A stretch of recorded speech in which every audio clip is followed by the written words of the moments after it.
大家好，我是老蓝斯。今天我们来看一款国产建设类的游戏《东方平野孤鸿》。这款游戏其实2年前就在外服发售了，估计是某些原因导致上个月才正式上架国区 Steam。这次国区售价只要9.9块，游戏宣传 PV 也看起来还行，我就买了体验了几天。不过我个人建设类游戏玩的并不多，近几年只玩过戴森球、兵器时代1和2等少量作品，所以可能理解上和建设类游戏粉丝还是会有一定的区别。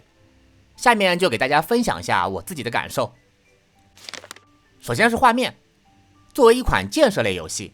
画面的基本素质还是过关的，虽然过去2年了，但仍然可以算中等偏上。游戏整体是国风的设计，建模水平中规中矩，虽然网上据说是用了不少西山居别的游戏的素材，但是我觉得吧，既然是研发公司自己的东西，那么只要放进来是合理使用的就没有关系。比如一棵树、一栋房子，在对游戏体验没有影响的情况下，节约开发成本是很合理且正确的选择，也能将更多的资源投入到游戏核心内容的研发上。作为建设类游戏，大部分情况下我们游玩的时候并不会拉近了看特写，基本都是高空的全局视角。为了掌握尽可能多的信息量，在这种视角下，游戏整体的画面表现力我觉得还是挺不错的。山林间的雾气、瀑布、风车、水车的转动，城市中生活和劳动的人群，观感上都挺 OK 了。因为是国风，所以时间流转上除了常见的季节天气变化带来的场景效果，还会有一些传统假日，例如春节、元宵等时候会出现对应的节庆装饰，这点还是挺不错的。不过我想吐槽一下游戏的 UI 部分，在某些易用性方面做得并不够友好，有些功能藏得太深了，比如带少量剧情的支线，不留神根本就发现不了在哪里，而且 UI 风格上匹配了画风，但是感觉有点过于融入进去了，导致玩的时候想看的信息反而有点费眼神。这一块我觉得是在画面部分中相对我不太满意的。总体来说，我觉得这个游戏画面有中等偏上的水准，但也存在着些许不足之处，我觉得可以给到8分。然后来看一下剧情，作为一个建设类的游戏，剧情肯定不是占主要的部分。游戏开头有一些起因带入，游玩过程中也会有一些剧情相关的支线可以去完成，总体来说并不是那么重要。不过至少这款游戏它是有制作相关内容的，也是尽量与建设过程做了一些融合。剧情本身嘛，也就是普通水平，所以这部分我就想给个7分。毕竟这类游戏一般都不会太在意剧情内容，这款游戏已经做到了平均水平了。下面说一下游戏系统，游戏开局就可以看到3个不同的模式，其中前2个都是没有什么压力的偏休闲的模式，第3个应该是相对难度高一点的生存类模式，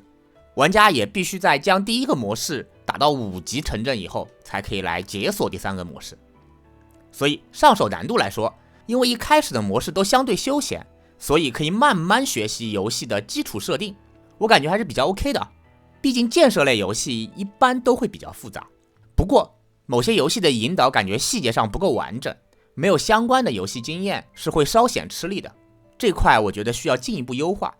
游戏中一共有食物、水、衣物、木材、矿物5种基础资源，金钱和百姓2种核心资产。基础逻辑就是玩家需要增加百姓，建设城市，生产资源，然后平衡资源消耗，赚取更多的金钱和资产来进一步发展城市。往深入了去研究，有产业链条、建筑间的相互影响，比如水渠靠近家禽养殖场会被污染，但是呢，污染的水渠可以提取肥料，可以看到游戏做的还是比较细致的。玩家还可以任命派遣谋士去当地方官，这些官员也都有技能可以帮你更好的发展。游戏中也有城市知名度、居民满意度等更多的细节内容糅合在一起，加上还有风水这些国风特色的系统加入，所以整体的可玩性我觉得还是不错的。但是相对的，由于游戏中各类系统和内容并不少，某些时候我觉得似乎东西有点偏多了，除了基础的生产建设，还有庞大的天赋树，市场交易会带来行情的波动，还要考虑风水方位、谋士的提案，还有更多别的细节，有一种想到什么就往里塞什么的错觉。当然，内容多不一定是坏事，对有些玩家来说，可能越丰富的系统玩起来会更有趣，只是对我来说，体验下来有时候会觉得目标或者注意力被分散的有点太多了。所以我目前体验下来，系统有不错的可玩性，比较完整，细节做的也还可以，但是略微有点臃肿感。综合来看，我觉得可以给系统部分打到7分。在音乐和音效方面，游戏没有给我留下特别深刻的印象，不过也没有不好的感受，所以没有太多可说的吧。偏古风的 BGM， 相对合适的音效搭配，这里我就直接给出评分，给个7分，中规中矩。再让我们来看看游戏特色，我初步体验下来，给我印象最深的一点是风水系统，